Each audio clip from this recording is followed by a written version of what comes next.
अस्सलाम वालेकुम प्यारे बच्चों।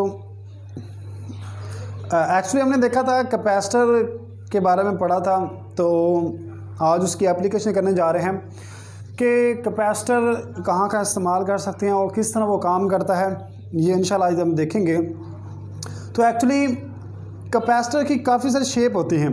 कैपेसिटर सर्कुलर फॉर्म में हो सकता है, सिलेंडर की फॉर्म में हो सकता है, रॉड की फॉर्म में हो सकता है या टेप की फॉर्म में हो सकता है। तो ये मुख्तलिफ इसकी इकसाम हैं। तो आज हम देखेंगे और बल्कि प्रूव करेंगे, फाइंड करेंगे क्या चीज़, कैपेसिटेंस ऑफ सिलेंड्रिकल कैपेसिटर। इससे पहले हमने देखा था capacitance of parallel plate capacitor कि दो पैरेलल प्लेट हमारे पास हैं, इसमें कितनी कैपेसिटी होती है, ये हमने देखा था। अभी जो हम देखने जा रहे हैं और वो है कैपेसिटेंस ऑफ सिलेंड्रिकल कैपेसिटर। एक ऐसा कैपेसिटर जो सिलेंडर की फॉर्म में है, जैसे सिलेंडर होता है इस फॉर्म में कैपेसिटर है, तो उस वक्त उसकी फिर कैपेसिटेंस कितनी होगी वो हमने फाइंड करनी है। तो एक्चुअली इसको स्टार्ट करने के लिए आप कैसे इसको लिखेंगे, तो सबसे पहले तो आपने कैपेसिटर की डेफिनेशन लिखनी है, उसके बाद आपने कैपेसिटेंस की डेफिनेशन लिखनी है, फिर आपने ये स्टार्ट करना है। तो जो कैपेसिटर है, सिलेंड्रिकल कैपेसिटर है, इसकी जो कैपेसिटेंस है सेम वही डेफिनेशन है कि कितनी वो कैपेसिटी को प्लेट पर स्टोर कर सकता है, उसे हम नाम देंगे कैपेसिटेंस का। यानी कि the charge store on one of the capacitor plate per unit potential difference of battery is called capacitance of capacitor. या सिंपली आप कह सकते हैं कि कैपेसिटर की कैपेसिटी वो कहलाती है जितना जो प्लेट ऑफ कैपेसिटर होती है वो चार्ज को स्टोर करती है, उसे हम नाम देंगे कैपेसिटेंस ऑफ कैपेसिटर। तो याद रखिएगा कि जो कैपेसिटर होता है उसकी कैपेसिटेंस का फार्मूला हमारे पास है C=Q/V। ये फार्मूला है। हम इस फार्मूले के ज़रिए कैपेसिटेंस फाइंड करेंगे। तो जैसे कि हमने गाज़ीज़ लॉ में देखा था, गाज़ीज़ लॉ अप्लाई करने के लिए या इलेक्ट्रिक फील्ड फाइंड करने के लिए, इलेक्ट्रिक फील्ड इंटेंसिटी फाइंड करने के लिए हमारे पास 4-5 स्टेप थे। ऐसे ही बिल्कुल ऐसे ही हमारे पास कैपेसिटेंस फाइंड करने के भी 4-5 तरीके हैं, 4-5 स्टेप हैं, और वो अप्लाई करके हम इंशाल्लाह इसकी फाइंड करेंगे कैपेसिटेंस।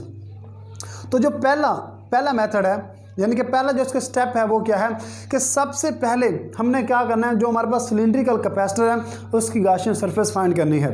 तो ये हमारे पास ये जो चीज़ है, ये हमारे पास एक सिलेंड्रिकल कैपेसिटर है, सिलेंडर की फॉर्म में कैपेसिटर है ये वाला। और हमने क्या करना है, यहाँ पर पहला स्टेप हमारा क्या है कि कैपेसिटेंस फाइंड करनी है, इसके गाशियन सरफेस फाइंड करनी है। पहला स्टेप में क्या करना है, गाशियन सरफेस। तो इसके लिए हमारे पास फर्ज करें ये कैपेसिटर का पहला सिरा है, ये दूसरा सिरा है, यानी कि ये एक पॉइंट है और दूसरा पॉइंट ये वाला है। अब ये जो हमारे पास है उसका सिरा है एक, और वहाँ पर हमने क्या किया है, अप्लाई किया है गाशियन सरफेस, वहाँ पर गाशियन सरफेस अप्लाई कर दिया। कैपेसिटर की जैसे कि बताया दो प्लेट होती हैं, एक उसकी पॉजिटिव प्लेट और दूसरी उसकी क्या होगी, नेगेटिव प्लेट होगी। अब यहाँ पर ये जो प्लेट हमारे पास ये वाली प्लेट, ये वाली एक्चुअली ये प्लेट है पॉजिटिव, और ये जो ऊपर वाली प्लेट है ये प्लेट क्या कहलाएगी, नेगेटिव। एक प्लेट पॉजिटिव है और दूसरी प्लेट क्या है, नेगेटिव है। अब हमें पता है पॉजिटिव से लाइन्स ऑफ फोर्स निकलती हैं, नेगेटिव में एंटर हो जाती हैं। जब पॉजिटिव से इलेक्ट्रिक लाइन्स वो निकलेंगी तो वो नेगेटिव की तरफ जाती हैं, नेगेटिव की तरफ बिहेव करती हैं। तो जब यहाँ से लाइन्स ऑफ फोर्स जा रही हैं तो हमने यहाँ पर फाइंड करना है गाशियन सरफेस। तो हम अज्यूम कर लेते हैं, अज्यूम करेंगे कि यहाँ पर जो हमारे पास प्लेट ऑफ पॉजिटिव प्लेट है, यहाँ पर जो इसकी गाशियन सरफेस है वो ऐसे है, क्लोज है, सिलेंडर की फॉर्म में, जैसे उसकी शेप है उसी तरह से हमने क्या किया, ये ऐसे गोल एक बना दी है, एक गोल हमने सरफेस बना दी है गाशियन के लिए, जहाँ पर हम गाज़ीज़ लॉ को अप्लाई कर सकते हैं। क्या फाइंड करने के लिए, कैपेसिटेंस फाइंड करने के लिए। तो एक्चुअली यहाँ पर हमने एक पॉजिटिव प्लेट बना दी, पॉजिटिव प्लेट में हमने एक गाशियन सरफेस बना दी है। अब ये जो गाशियन सरफेस है, यहाँ से चार्ज पॉजिटिव जो होगा इलेक्ट्रिक लाइन्स वो निकालता है और वो नेगेटिव की तरफ जाती हैं। ये जो हमारे पास प्लेट है कैपेसिटर की, इस पॉइंट यहाँ से लेकर यहाँ तक का, ये जो पॉइंट हमारे पास O है, O से P तक का जो दरमियानी फासला है वो है R, और R क्या है, ये इसका रेडियस है। इस जो गाशियन सरफेस हमने ली है, इस गाशियन सरफेस का रेडियस R है। अब चूंकि ये जो प्लेट है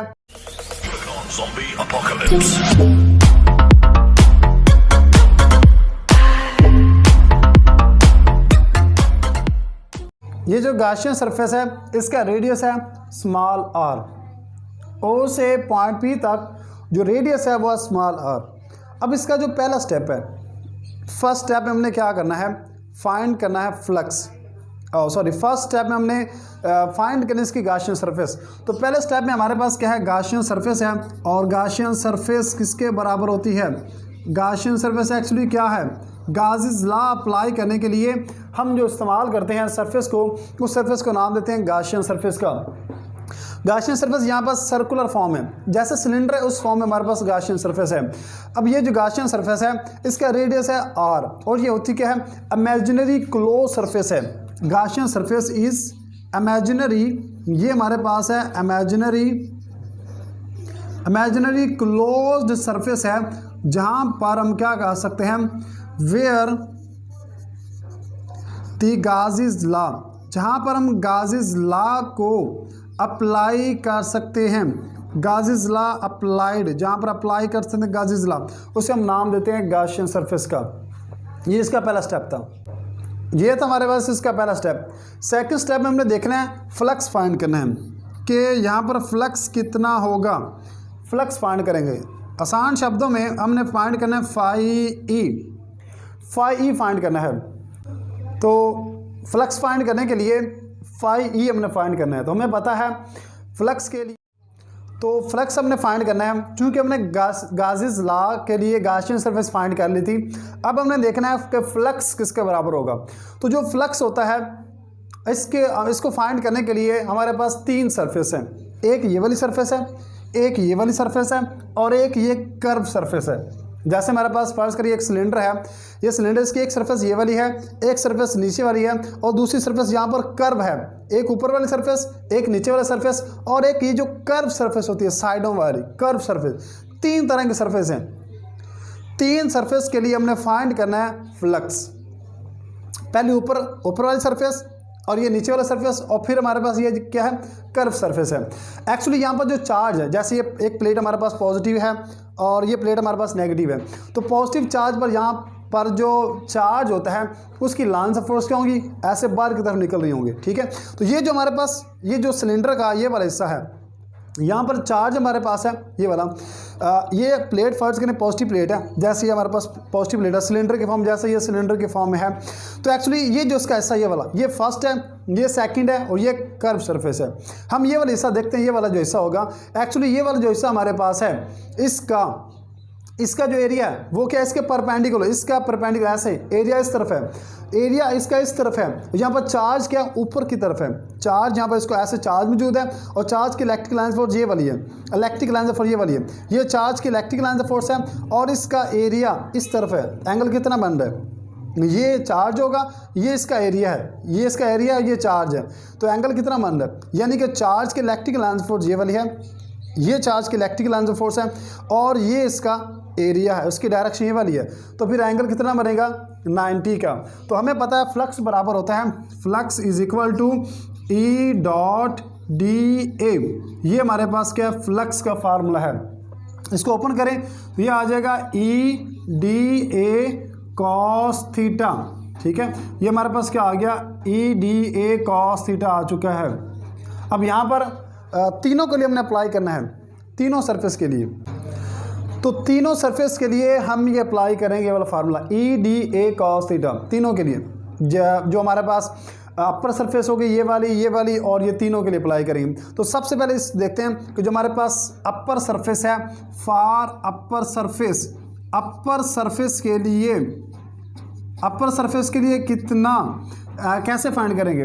तो अपर सरफेस के लिए हमारे पास क्या है, ई डी ए कॉस थीटा। तो हमें पता है जो एंगल यहाँ पर कितना है, 90 का, क्योंकि ये इसका हिस्सा ये वाला और ये हमारे पास इलेक्ट्रिक लाइन फोर्स है, दोनों के दरमियान एंगल कितना, 90 का। ये हो जाएगा phi E D A cos 90।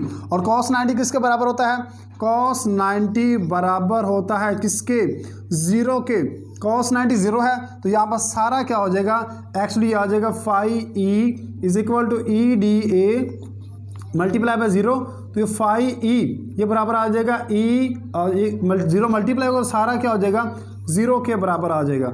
तो इसे हम नाम देंगे फाई 1 कि अपर सरफेस जो फाई 1 है उसका फ्लक्स किसके बराबर आ चुका है, फाई 1 बराबर आ चुका है 0 के। ये इसका है, यानी कि जैसे हमारे पास ये सिलेंडर है, इसका ये वाला हिस्सा, इसका रिजल्ट 0 आ चुका है। ये वाला हिस्सा ऐसे, इसका रिजल्ट 0 आ गया, तो फिर इसका रिजल्ट क्या होगा, ये वाला इसका 0 है, तो फिर इसका भी क्या होगा 0 होगा, क्योंकि जो रिजल्ट इसका आया है वो रिजल्ट क्या होगा इसका भी आएगा, क्योंकि ये आपके पास एरिया इस तरफ है, ये आपके पास इलेक्ट्रिक लाइन ऑफ फोर्स है 90 के एंगल पर ऐसे, इसका एरिया ये वाला है और ये इलेक्ट्रिक लाइन ऑफ फोर्स है, तो सेम इधर भी रिजल्ट आएगा और इसका मतलब है यहाँ पर भी एंगल क्या होगा 90 का होगा। तो हम फाई 2 फाइंड कर सकते हैं। तो एक्चुअली फाई 2 जो होगा ये वही formula E D A cos theta, phi 2 के लिए भी थीटा हमारे पास क्या है 90 का है, ये हो जाएगा phi 2 is equal to E D A cos 90, और कॉस 90 क्या होता है 0, तो फाई 2 भी क्या हो जाएगा 0, फाई 2 0 के बराबर आ चुका है। यानी कि किसी भी सिलेंडर का तो ये जो फ्लक्स आ चुका है फाई 2 ये 0 के बराबर है, फाई 1 0 के बराबर था, फाई 2 भी 0 के बराबर है, इसका ये वाला हिस्सा 0 के बराबर था, ये वाला भी इसका फ्लक्स क्या आ चुका है 0 के बराबर आ चुका है, यानी कि फाई 1 भी 0 है, फाई 2 भी 0 है, दोनों 0 के बराबर आ चुके हैं। यानी कि ये जो हमारे पास सरफेस है ये वाली, तो जैसे कि हमने देखा इसका ये वाला हिस्सा और ये वाला हिस्सा, दोनों हिस्सा का, ये वाला हिस्सा और ये वाला हिस्सा, दोनों हिस्सों का हमने चेक कर लिया है, फ्लक्स फाइंड कर लिया है। अब इसका फाइंड करेंगे कर्व पार्ट, ये जो कर्व हिस्सा है सिलेंडर का, ये वाला जो हिस्सा होता है, ये वाला जो हिस्सा हमारे पास है, इस हिस्से का हमने फाइंड करना है फ्लक्स। इसका भी हो चुका है, इसका भी हो चुका है, इसका कर्व हिस्से का फाइंड करना है। अब कर्व हिस्से का फाइंड करने के लिए हम वही फार्मूला इस्तेमाल करेंगे जो कि फ्लक्स के लिए इस्तेमाल करते हैं, इलेक्ट्रिक फ्लक्स के लिए। तो एक्चुअली हमारे पास है ई डी ए कॉस थीटा। अब क्या करना है, ये जो कर्व हिस्सा है देखें, ये जो कर्व हिस्सा है, इस कर्व हिस्से में देखें, कर्व हिस्से में चार्ज क्या है इस तरफ है, कर्व हिस्से में इलेक्ट्रिक लाइन ऑफ फोर्स इस ऊपर की तरफ है, ये इलेक्ट्रिक लाइन ऑफ फोर्स ऊपर की तरफ है, लेकिन इसका जो एरिया है वो भी क्या है ऊपर की तरफ है, क्योंकि एरिया जो होता है वो परपेंडिकुलर होता है, 90 के एंगल पर होता है। जैसे इसका एरिया क्या था इस तरफ था, इसका एरिया इस तरफ था, इलेक्ट्रिक लाइन ऑफ फोर्स ये वाली थी, ऐसे ये कर्व जो हिस्सा है इसका एरिया ऊपर की तरफ है, इलेक्ट्रिक लाइंस ऑफ फोर्स भी क्या है ऊपर की तरफ है, दोनों क्या होंगी पैरेलल होंगी। इसका ऊपर जो लाइंस ऑफ फोर्स है वो ऊपर की तरफ है, एरिया की डायरेक्शन भी क्या है ऊपर की तरफ है, तो दोनों के दरमियान एंगल कितना है 0 का। तो ये हमारे पास आ जाएगा phi 3 is equal to E D A cos 0, क्योंकि थीटा यहाँ पर कितना है 0 का है, और कॉस 0 किसके बराबर होता है 1 के बराबर होता है, कॉस 0 1 के बराबर होगा। तो फाई 3 हमारे पास आ जाएगा ई डी ए, क्योंकि कॉस 0 1 मल्टीप्लाई होकर अब हमारे पास क्या आ जाएगा phi 3 is equal to E D A, simply हमारे पास आ चुका है। अब हमने क्या करना है पूरा ये भी फाइंड हो गया, ये भी फाइंड हो गया, इस कर्व हिस्से का, ये जो कर्व हिस्सा है इसका भी हमने फाइंड कर लिया, 2 पार्ट ये वाला भी हो गया, तीसरा हिस्सा ये वाला भी हो गया। अब हमने सबको ऐड करना है, तो फ्लक्स फुल जो हमारे पास फ्लक्स होगा फाई ई ये बराबर होगा phi 1 plus phi 2 plus phi 3। अब यहाँ पर वैल्यू पुट कर दें फाई 1 फाई 2 की और फाई 3 की, तो फाई ई बराबर हो जाएगा 0 प्लस ई डी ए, ये हमारे पास वैल्यू आ चुकी है, क्योंकि फाई 1 भी 0 था, फाई 2 भी 0 है, और फाई 3 जो था वो ई डी ए के बराबर है। इसका मतलब है हमारे पास फाई ई बराबर आ चुका है सिंपली ई डी ए के, ये वाली वैल्यू आ चुकी है। इसे हम नाम देंगे इक्वेशन नंबर 1 का। हमने फ्लक्स फाइंड कर लिया है, फ्लक्स हमारे पास आ चुका है, फ्लक्स की वैल्यू आ चुकी है। अब यहाँ पर ये जो डी ए है, हमें फ्लक्स होल चाहिए था, तो डी ए जो हमारे पास वैल्यू आ चुकी है, तो यहाँ पर जो डी ए है डी ए, इसके में इंटीग्रेशन लेंगे तो एक्चुअली हमारे पास जो ये वाला आ जाएगा डी ए, यानी कि जो एरिया यहाँ पर है तो वो एरिया किसके बराबर है,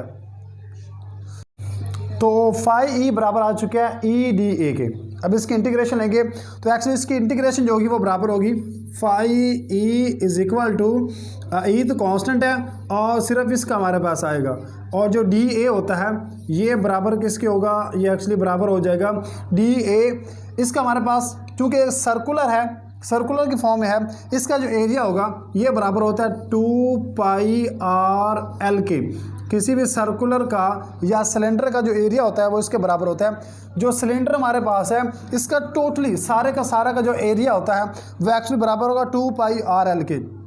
2 पाई चूँकि 2 पाई सर्कल की फॉर्म में 360 है और हमारे पास आर इसका रेडियस है और एल इसकी क्या है, लेंथ है, यानी कि 2 पाई आर एल कैसे आया है, इसका जो एरिया है ए ये बराबर है 2 पाई आर एल के। 2 पाई क्यों आया, क्योंकि सर्कल है और आर रेडियस इसका है, और इसी तरह सिलेंडर हमारे पास है तो उसकी जो लेंथ है वो एल के बराबर है, इसलिए इसका एरिया आ गया 2 पाई आर एल के। तो ये हमारे पास इसका एरिया है phi E is equal to E 2 pi R L. इसे हम नाम देंगे इक्वेशन नंबर 1 का। ये हमारे पास इक्वेशन नंबर 1 आ चुकी है। अब हम क्या करेंगे, अब हमने अप्लाई करना है इस पर गाजीज लॉ, और गाजीज लॉ किसके बराबर होता है, गाजीज लॉ होता है। अब हम गाजीज लॉ अप्लाई करेंगे तो एक्चुअली गाजीज लॉ होता है गाजीज लॉ, तो गाजीज जो लॉ है ये बराबर किसके है, phi E is equal to Q over epsilon naught. हमने पढ़ा है गाजीज लॉ, इसके बराबर इसे नाम देंगे क्वेश्चन नंबर 2 का। तो फाई ई, ये भी फाई ई है और ये भी फाई ई है, दोनों क्वेश्चन हमारे पास आ चुकी हैं। फाई ई भी आ चुका है और गाजीज लॉ की फाई ई आ चुका है। मैथ का एक रूल है, हमें पता है कि मैथ का रूल क्या है कि जब किसी भी दो इक्वेशन की लेफ्ट हैंड या राइट हैंड साइड बराबर आती है उसको कंपेयर किया जा सकता है। तो हमारे पास क्या है, ये भी लेफ्ट हैंड है, ये भी लेफ्ट हैंड साइड, दोनों बराबर हैं, तो करें फिर कंपेयर, देर किसके बाद की है, तो एक्चुअली हमारे पास हो जाएगा Q over epsilon naught is equal to E 2 pi R L. ये हमारे पास दोनों को कंपेयर कर लिया तो हमारे पास ये वैल्यू आ चुकी है, दोनों कंपेयर किया ये वाली वैल्यू आ गई। अब Q over epsilon not E 2 pi R L. अब यहाँ पर जो E है, E किसके बराबर होगा, तो ये दोनों मल्टीप्लाई है, इधर आकर डिवाइड हो जाएगा, ये हो जाएगा Q over 2 pi R L और साथ एप्सिलॉन नॉट बराबर आ चुका है E के। ये हमारे पास E की वैल्यू आ चुकी है, ये मल्टीप्लाई था, इधर आकर डिवाइड हो गया, सिर्फ E रह गया। तो E की वैल्यू हम पुट कर सकते हैं किस में, तो हमारे पास E की वैल्यू आ गई Q over 2 pi R L epsilon not. ये हमारे पास वैल्यू E की आ चुकी है। हमने तो फाइंड करना था C, हम क्या कर रहे हैं, हम क्या फाइंड कर रहे हैं, जी हाँ हम सही डायरेक्शन में जा रहे हैं, क्योंकि E बराबर होता है, E का फार्मूला जो है वो यहाँ पर वैल्यू पुट करेंगे, यहाँ से V आ जाएगा और फिर हम इसको कंपेयर कर सकते हैं। तो ये हमारे पास E की वैल्यू ये वाली है, और हमने पढ़ा V बराबर होता है EDS के, चैप्टर नंबर 12 में हमने पढ़ा था V बराबर होता है ED के। हम इसको ऐसे भी लिख सकते हैं V is equal to ER, तो सिंपली वही हमारे पास है V is equal to EDS और हमारे पास V is equal to ER, एक ही बात है। तो V is equal to EDS, तो यहाँ पर DS की जगह DR को भी लिखा जा सकता है, ये हो जाएगा V is equal to EDR हम लिख सकते हैं। एक्चुअली यहाँ पर जो हमारे पास लिमिट है, तो E बराबर आ चुका है EDR के, क्योंकि DS की जगह DR भी लिख सकते हैं, वो भी डिस्टेंस है, ये भी डिस्टेंस है। हमारे पास जो लिमिट है वो एक्चुअली क्या है, एक्चुअली इतना हिस्सा गॉसियन सरफेस का वो A है और पूरा क्या है B है, यानी कि इतनी जो लेंथ हमारे पास है वो A है और पूरी क्या है B है। हम पूरे की बात कर रहे हैं, पूरे का पोटेंशियल, क्योंकि जहाँ पर E है वहाँ पर V भी होगा, इसलिए हम लिमिट अप्लाई करेंगे A से B तक, ये आ जाएगा A से B तक लिमिट अप्लाई करेंगे। V is equal to A से B तक लिमिट है और EDR, यहाँ पर E की वैल्यू पुट कर सकते हैं। E किसके बराबर होगा, तो एक्चुअली V बराबर आ जाएगा, E की जगह ये वाली वैल्यू पुट करें Q ओवर 2 पाई वाली, तो ये हमारे पास आ गया ए से बी, और यहाँ पर वैल्यू कौन सी आएगी, ई की, ये हो जाएगा Q over 2πr_l epsilon not, और साथ डी आर है, ये वाली वैल्यू हमारे पास आ चुकी है। अब यहाँ पर देखें तो ये जो हमारे पास v है, इसकी इक्वेशन हमारे पास आ चुकी है, a से b q over 2πr_l epsilon not D R. q भी कांस्टेंट है, 2 भी कांस्टेंट है, पाई भी कांस्टेंट है, l भी कांस्टेंट है, और एप्सिलॉन नॉट भी कांस्टेंट है। सिर्फ r वेरिएबल है, r सिर्फ वेरिएबल है, वो चेक करते हैं।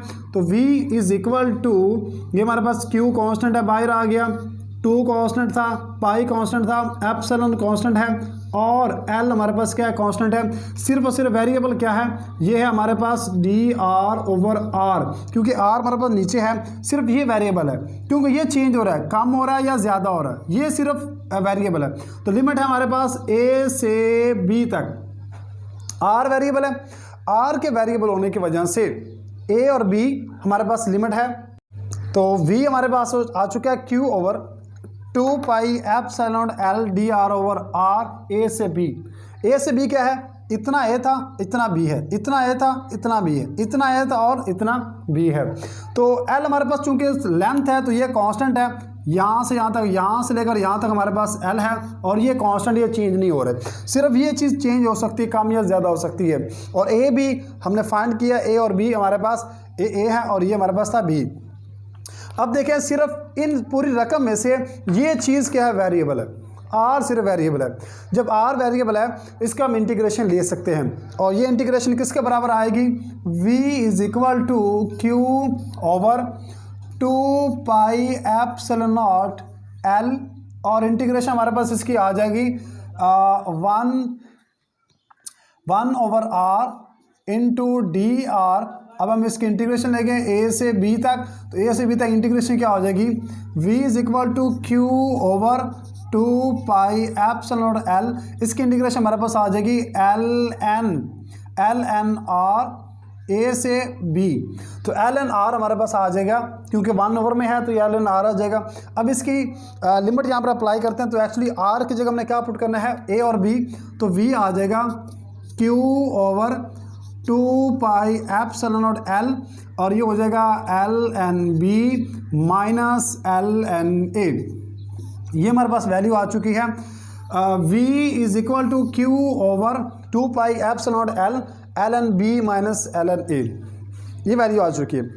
हमने तो फाइंड करना था c कैपेसिटेंस फाइंड करने हमने। तो कैपेसिटेंस के लिए कैपेसिटेंस का फार्मूला क्या है, एक्चुअली कैपेसिटेंस है Q is equal to C V, हमें चाहिए C, तो C बराबर आ जाएगा Q ओवर V के, ये C का फार्मूला है। हमने तो ये फाइंड करना C, इसका मतलब है हम यहाँ से फाइंड कर सकते हैं। कैसे फाइंड करेंगे, देखें Q यहाँ पर मल्टीप्लाई इधर का डिवाइड हो जाएगा, हमें चाहिए Q ओवर V, तो V इधर डिवाइड कर देंगे, उसको इधर मल्टीप्लाई कर देंगे, तो एक्चुअली ये बन जाएगा, ये हमारे पास आ जाएगा Q इधर है, तो ये Q ओवर V इधर था, इधर डिवाइड हो गया, बराबर किसके आ जाएगा, V इधर मल्टीप्लाई था, इधर आकर डिवाइड हो गया, ये चीज़ डिवाइड है, इधर आकर मल्टीप्लाई हो जाएगी 2π एप्सिलॉन नॉट l, और साथ आ गया ln b minus ln a, और ये हमारे पास Q ओवर V है। Q ओवर V किसके बराबर है, C के, इसकी जगह C लिख सकते हैं, तो C किसके बराबर आ गया, 2π एप्सिलॉन l, और ये हो गया ln b minus ln a, ये हमारे पास C की वैल्यू आ चुकी है, इसे हम नाम देंगे। तो C हमारे पास है 2π epsilon naught l ln b minus ln a, ये C आ चुका है। लेकिन इसको थोड़ा सिंप्लीफाई कर सकते हैं। लॉ का सेकंड जो लॉ है, वो क्या है, अगर दो चीज़ों के दरमियान माइनस होती है उसको डिवीजन की फॉर्म में लिख सकते हैं। इसको हम डिवीजन के फॉर्म में लिखने जा रहे हैं। डिवीजन के फॉर्म में कैसे है, तो ये एक्चुअली हमारे पास हो जाएगा 2π एप्सिलॉन नॉट l, और ये सिंपली हो जाएगा ln b ओवर a, क्योंकि ये सेकंड लॉ हमने अप्लाई किया इस पर।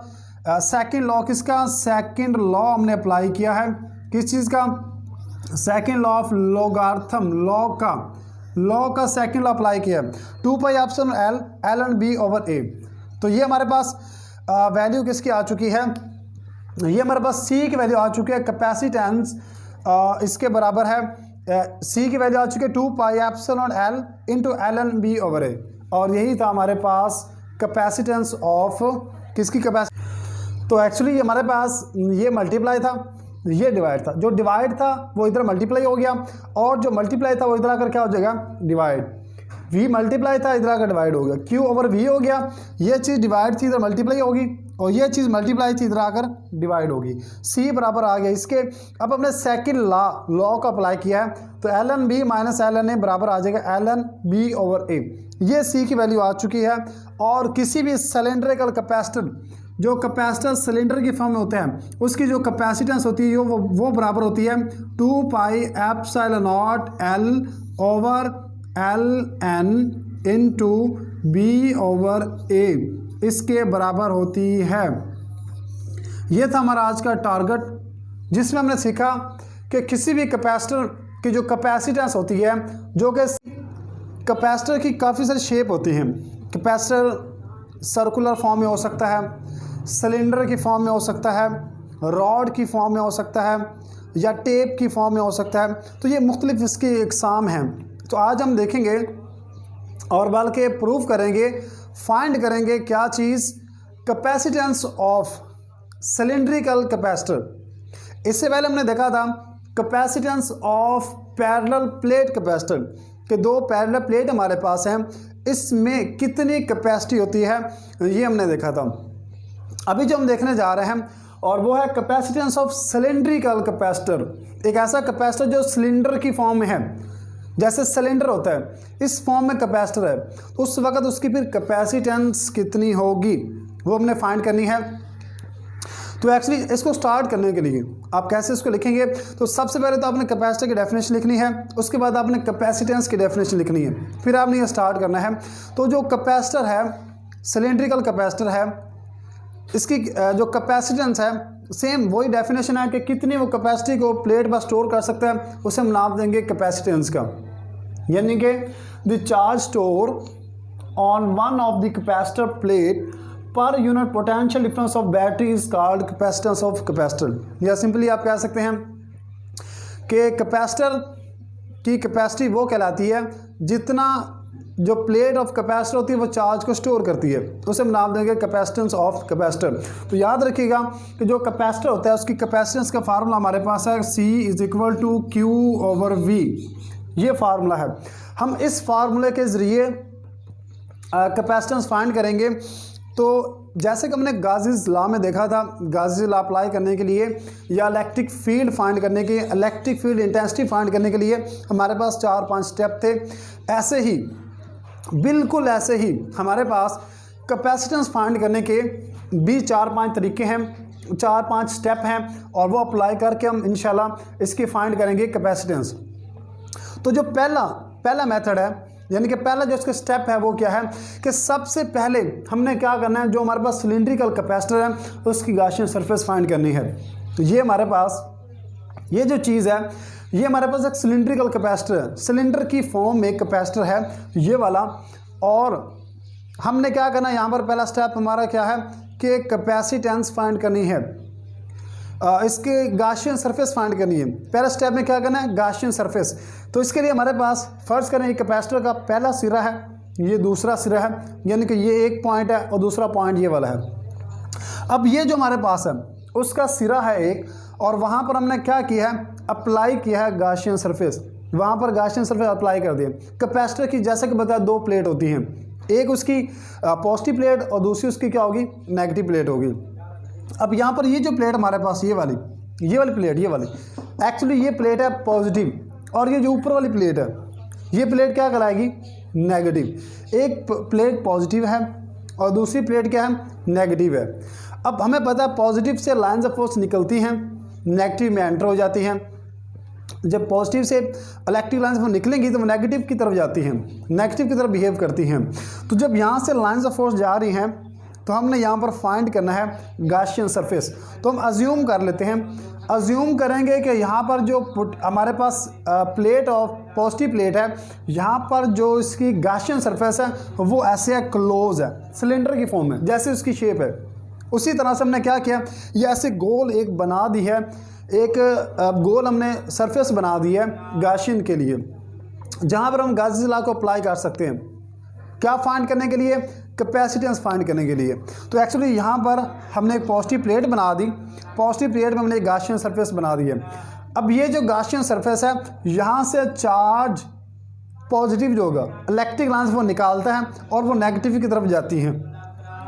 ये जो हमारे पास प्लेट है कैपेसिटर की, इस पॉइंट यहाँ से लेकर यहाँ तक का, ये जो पॉइंट हमारे पास O है, O से P तक का जो दरमियानी फासला है वो है R, और R क्या है? ये इसका रेडियस है। इस जो गाशियन सरफेस हमने ली है, इस गाशियन सरफेस का रेडियस R है। अब चूंकि ये जो प्लेट है